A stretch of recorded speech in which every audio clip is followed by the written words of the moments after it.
हरिओम। हर हर महादेव। जय श्री राम। माता गंगा सनातन धर्म में हिंदुओं के लिए, सनातनियों के लिए एक बहता हुआ पानी और एक नदी नहीं है, देवी का स्वरूप है, शक्ति है, पाप मोचनी है, मोक्षदायिनी है, पुण्य सलीला है, पुण्यदायिनी है, जहाँ पर हमारे कष्टों का, दुखों का, पापों का नाश हो जाता है, जन्म जन्मांतरों का कष्ट मिट जाते हैं, मोक्ष की प्राप्ति होती है। उसी पावन सलीला मोक्षदायिनी मां में कुछ अधर्मियों ने मांसाहार खाकर और फेंक दिया। आप एक चीज बहुत ध्यान से रखिएगा कि हमारे जो भी 7 मोक्षदायिनी नगरियां हैं, अयोध्या, मथुरा, माया, काशी, कांची, अवंतिका, पुरी, द्वारावती, शैवा, सप्तीर्था, मोक्षदायिका, ये जो हमारी 7 नगरियां हैं, उनमें से काशी जी भी है। इन 7 नगरियों में विधर्मियों का पहली बात तो होना ही नहीं चाहिए। जैसे यरूशलेम में या मक्का में हिंदुओं का या गैर इस्लामियों का, गैर यहूदियों का होना वर्जित कहा गया है, वहां पर नहीं मिलेंगे। लेकिन हमारे यहाँ पर जो सेकुलर का हमारे जो कीड़ा काटा है हमें, जिसकी वजह से हम सभी जो है धर्मों को अपने यहाँ पर आने देते हैं, और राम जी के जो कपड़े जिन्होंने हमारे ही धर्म में, हमारे मंदिर को बनने में जिन्होंने रोड़ा अड़ंगा अटकाया, सालों साल जिन्होंने जो है केस लड़ा, और हम अपनी ये कि भाईचारे की एक तथा कथित राजनीतिक मिसाल देते हुए कपड़े भी उन्हीं के यहाँ से सिलवाते हैं। कृष्ण भगवान के कपड़े भी मथुरा में उन्हीं से सिल के आते हैं, विधर्मियों के यहाँ से।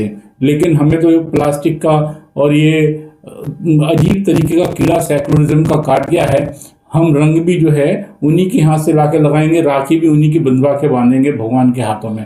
खैर, आप ये ध्यान रखिए कि गंगा, यमुना, सरस्वती, गोदावरी, नर्मदा, सिंधु, कावेरी, ये हमारी सरस्वती, ये हमारी जो नदियां हैं, 7 नदियां, इनके स्मरण मात्र से ही हमारे कष्ट मिट जाते हैं। और हम नहाते पर अगर इनको छू भी लेते हैं ना, इनका स्मरण करते हुए पानी को, तो हमें इनका ही पुण्य लाभ होता है। कहा भी गया है, गंगे चा यमुने चा गोदावरी सरस्वती नर्मदे सिंधु कावेरी जल स्मरण सन्निधम कुरु। इनके स्मरण मात्र से ही हमें इनका फल मिल जाता है। उसी पावनी मात गंगा में मांसाहार का टुकड़ा फेंक दिया, हड्डियां फेंक दी। क्या आप अपनी रसोई में मल कर सकते हैं, या अपने शौचालय में अपनी रसोई पका सकते हैं? हर चीज का स्थान नियत है। अस्थि विसर्जन भी होता है गंगा जी में, उनका एक अलग घाट है। हर चीज का एक, क्योंकि मोक्षदायिनी है सनातन धर्म में। अगर आपको इतना ही लगाव है, आपको बहता हुआ पानी है। लेकिन ध्यान रखिए, अगर आज से 3 साल पहले एक ग्रामीण ने ऋषिकेश के गांव में कहा था कि एक विधर्मी वहां बैठा हुआ मुर्गा कटा हुआ धो रहा था, और उसने हल्ला भी काटा था, चिल्लाया भी था, लेकिन उसकी मदद करने ना प्रशासन आया ना कोई आया। वो बात आई गई हो गई, लेकिन वही बात आज बढ़ते बढ़ते यहां तक पहुंची। आप ये बताइए कि हमारी ही नदी के अंदर नौका विहार करते हुए काशी जैसी पवित्र जगह में, और इनको क्या है, काफिरों को परेशान करना है रमजान के महीने में, इसीलिए हत्याएं भी कर रहे हैं, बलात्कार भी कर रहे हैं, और इस तरीके से हमारे धार्मिक स्थलों को अपवित्र भी कर रहे हैं। और इनका सिस्टम इतना तेज है कि इनको बचाने के लिए 10 लोग इकट्ठे हो जाते हैं। हमारे यहाँ की क्या हुआ, अरे विधर्मियों, तुमने हमारे को ललकार दिया है, और हमारे अंदर की जो भावनाएं हैं उसको इतना आहत मत करो कि तुम्हें दुनिया के कोने कम पड़ जाएं। गंगा जैसी पवित्र नदी, जिसको तुम पुराणों में जिसका वर्णन है, तुम उसको महत्व नहीं समझोगे। आप ये समझो कि आपके यहां पर एक आबे जमजम है, जिसको बिर जमजम कहते हैं। क्या आप वहां पर ये काम कर सकते हैं? पवित्रता है उसकी, पवित्र कुआं कहा जाता है वो। उसके पानी में बैक्टीरिया नहीं बनते, और यही गंगा जी के में है। गंगा जी के पानी में कभी कीड़े नहीं बनते, इनमें खनिज रहते हैं।